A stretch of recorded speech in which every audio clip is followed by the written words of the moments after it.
अस्सलाम वालेकुम। बहुत से माँ बाप अक्सर शिकायत करते हैं कि उनके बच्चे बहुत कमज़ोर नज़र आते हैं, पतली पतली उनकी टांगें, पतली पतली बाजू नज़र आती हैं। वैसे भी कमज़ोर होते हैं, खेल कूद में भी ज़्यादा ध्यान नहीं देते। तो उन बच्चों के लिए ये एक टॉनिक है, हड्डियों को मजबूत करता है, पट्ठों को मजबूत करता है, ओवरऑल जो है बॉडी उसमें इम्प्रूवमेंट लेके आता है, दिमागी नशोनुमा में इम्प्रूवमेंट लेके आता है, कंसंट्रेशन को बढ़ाता है, लर्निंग एबिलिटीज़ को बढ़ाता है। उसके अलावा थकन में जो है बार बार जो बच्चा थक जाता है आके लेट जाता है, उसको ये कम करता है। अमूमन हमारे यहाँ पे कंसेप्ट है कि जहाँ पे भी हड्डी की बात हो, हड्डी की ताकत की, तो वहाँ पे कहते हैं सबसे पहले कैल्शियम आती है। हमारी जो हड्डी है बेसिकली ये 65% जो है वो कैल्शियम और फास्फोरिक, मैग्नीशियम और इन साल्ट से बनी होती है। बाकी 35% जो है वो प्रोटीन, कोलेजन वगैरह जो है वो उनसे ये फॉर्म होती है। इसमें कैल्शियम है।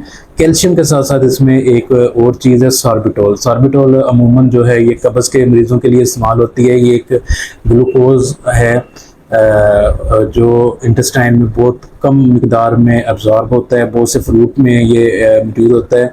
वो कैल्शियम की अब्जॉर्प्शन को इंटेस्टाइन में बढ़ाता है, जिससे बच्चे की जो हड्डियां हैं वो ज़्यादा मजबूत होती हैं। उसके अलावा जो बाकी इसमें जो इंग्रेडिएंट हैं वो भी इंसानी जिस्म के लिए बहुत अहम है, जो कि हमें आम ग़िज़ा में अक्सर नहीं मिलते, या हम वो ग़िज़ा ही नहीं खाते जिसमें ये मौजूद होते हैं। इसकी जो डोज़ है ये आप 6-7 माह से ऊपर जो बच्चे को आधी चम्मच रोज़ाना दे सकते हैं। उससे ऊपर जो है 2 साल के बच्चे, उनको एक पूरी चम्मच रोज़ाना दे सकते हैं। एडल्ट्स में आप सुबह शाम या सुबह दोपहर शाम एक एक चम्मच यूज़ कर सकते हैं। इसमें लाइसिन भी है जो भूख भी बढ़ाता है, और सबसे बड़ी बात यह है कि लाइसिन इस तरीके पे अमल करके भूख बढ़ाता है कि इससे नींद नहीं आती। बाकी अगर आप कोई भी एपेटाइज़र लेंगे, कोई भी भूख वाला सिरप लेंगे, तो उससे नींद आएगी। इससे नींद नहीं आएगी, आपको वाइडालिन एल से नींद नहीं आएगी। और